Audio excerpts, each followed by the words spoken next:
Ayan guys, at the moment guys, malapit na ako sa bahay. Ayan, bumili ako ng tinapay, 2 tasty bread, at saka 4 na star bread na malaki. Tag 12 isa, ang tasty naman is 75 ang isa. So ngayon, dahil ang tagal ko, iniwan na ako ni Jason. Hindi na ako hinintay. Kaya ako na rin isang maglakad.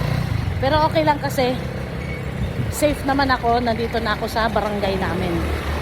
So, kilala naman ako dito. Pati mga tanod. So, syempre mga kapitbahay namin to, kami lang din ang magkakilala.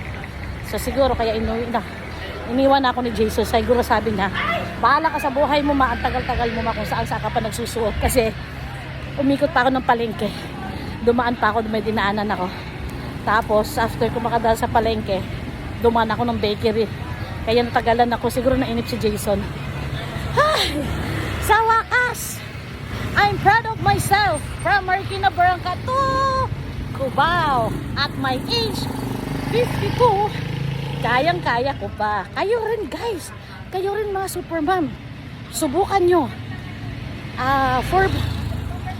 Mahigit 4 kilometers ang Marikina Barangka to Cubao. Sino 4.2 or 4.5 kilometers something. So at least alam ko sa sarili ko na kaya ko pa pala. Ayun guys, I'm so happy and blessed na kayang-kaya ko pa. Thank you for watching. Sana na-encourage ko kayo mga mamshi, mga super mom. Ay, sa mga subscriber ko. Sana na-enjoy nyo tong aking journey ngayong araw na to. Long walking with konting jog.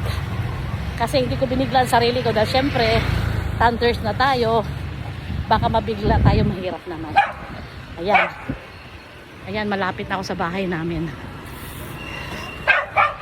So, thank you for watching. I hope nakapagbigay ako sa inyo aliw at ma-encourage ko kayo at na-entertain ko kayo sa aking walking and slight jogging from Barangka Marikina to Cubao. Thank you for watching.